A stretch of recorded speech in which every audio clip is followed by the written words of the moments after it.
लेकिन आप जागरूक लोग हैं।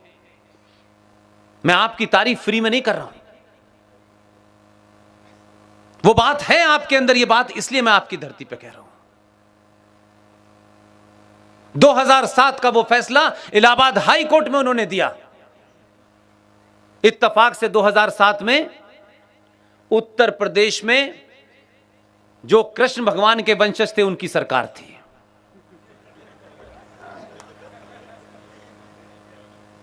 यह बात अलग है कि सत्ता ने उन्हें कहा कि हम कृष्ण जी की संतान नहीं है, हम तो मुलायम सिंह की संतान है। यादवों से खुलेआम कहता हूं मैं, तुम तय करो कि तुम लालू की संतान हो, मुलायम की संतान हो, या भगवान कृष्ण की संतान हो।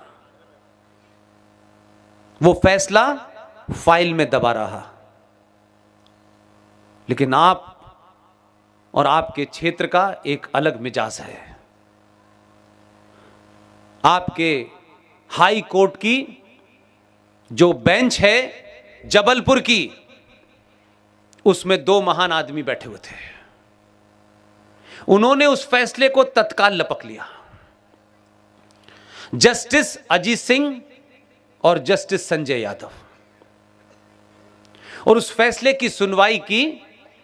तो कुछ लोग गए टोपी लगा के, कुछ फादर भी भागे वहां, साहब ये कैसे हो जाएगा। बहस कराई जानबूझ करके, क्योंकि उनके तथ्य बड़े मजबूत थे। टोपी वाले ये साबित करना चाहते थे कि गीता हिंदुओं का ग्रंथ है।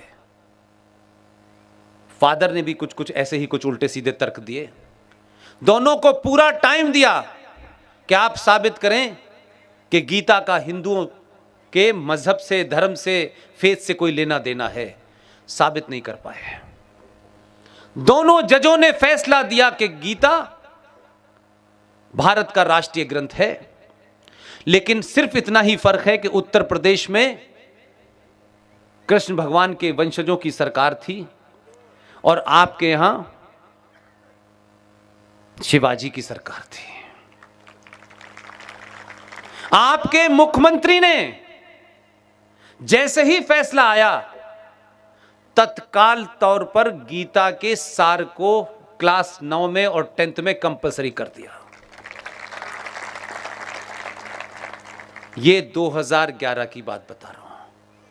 लेकिन एक डॉक्टर साहब जो 14 में दिल्ली आए, उन्होंने सारा अध्ययन किया। श्रीवास्तव साहब से जब जब पैर छूता हूं तो मैंने कहा, डॉक्टर साहब को आपने बता दिया? बोले सब कागज दे आया हूं मैं। इसलिए खामोशी से काम कैसे होते हैं, इसका असर देखिए। 2015 में जब थोड़ा उथल पुथल ठीक हो गई, राष्ट्रपति भवन गए।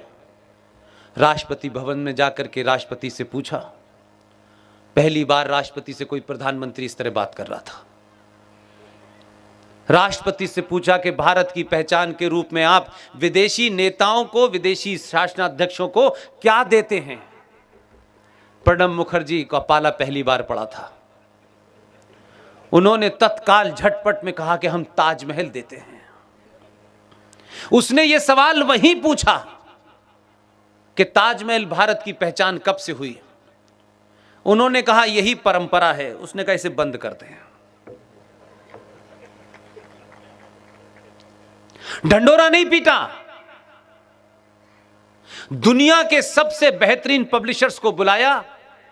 पहले होमवर्क करता है वो पूरा, और जब टीचर के पास जाता है तो पूरे जवाब लेके जाता है। जैसे ही इन्होंने कहा कि ये नहीं, आज से गीता जो है भारत का राष्ट्रीय ग्रंथ होगी, जितने भी विदेशी मेहमान आएंगे उन्हें गीता दी जाएगी, और राष्ट्रपति भवन में हर भाषा में, दुनिया की हर भाषा में गीता राष्ट्रपति भवन में छपवा के रखवा दी। 2015 से लगातार विदेशी मेहमानों को गीता उन्हीं की भाषा में बांट रहा है। हमें आदत है किताबें खरीद के ड्राइंग रूम में रखने की, ताकि समाज में ये दबदबा रहे कि ये बहुत पढ़ते हैं। उसने क्या किया? विदेशी लोग, उनको यह बीमारी नहीं है, वो दिखाने के लिए नहीं जीते कि कोई हमारे बारे में क्या कहेगा, इसलिए उनके यहां संकट नहीं होता। जितने विदेशी मेहमानों को दी, उसमें से 72 देशों के राष्ट्राध्यक्षों के ऑफिस में गीता रखी हुई है। ताली बजाने की यह बात नहीं है, आपने दी है तो कहीं तो रखेंगे। उन्होंने गीता ली और गीता पढ़ ली और गीता समझ गए क्या है। भारत और पाकिस्तान के बीच में कोई स्ट्राइक हुई, उस स्ट्राइक में भारत का एक जाबाज अभिनंदन नाम का सिपाही उधर की तरफ रह गया, उधर इस्लामिक रिपब्लिक ऑफ पाकिस्तान में। उस वक्त की चर्चाएं आप पाकिस्तान की सुने तो आपको चुटकुले सुनने की जरूरत नहीं होगी। उसको मैंने तो 12 साल काम किया है, तो मैं उनकी नस नस जानता हूं, मुझे पता है। जब उसे पकड़ा तो कहा कि इसको रोक लो और भारत से बार्गेन करो कश्मीर के ऊपर। अभिनंदन को पकड़ के ये वाला कश्मीर लेना चाहते थे। मैंने उस वक्त भी वॉइस ऑफ अमेरिका का एक प्रोग्राम मुझे करना होता था, तब भी मैंने यही कहा। मैंने कहा पाकिस्तान या तो दिवालिया हो गया है, उसे याद है कि नहीं हमारा तो गलती से उधर चला गया है। हमने तो 93,000 पाकिस्तानियों को 2 महीने उठक बैठक कराई है, तब भी हमने कश्मीर वापस नहीं लिया और इज्जत से छोड़ दिया। और जब पाकिस्तान की पार्लियामेंट के सीन आपने देखे कि नहीं देखे, सच बताइएगा, देखे आपने? पाकिस्तान की पार्लियामेंट में अपोजिशन लीडर कह रहा है कि अभिनंदन को जब हमने पकड़ा तो हमारा आर्मी चीफ, उसके माथे पे पसीना आ रहा था और वो कह रहा था कि खुदा के वास्ते हमारा साथ दीजिए, इसे छोड़ दीजिए, 9 बजे तक छोड़ दीजिए, भारत हमला करने वाला है। ये उनके पार्लियामेंट में बयान था। मैं उस वक्त भी यही कह रहा था कि ये अभिनंदन को छुएंगे भी नहीं, क्योंकि चचा का फोन आ गया था।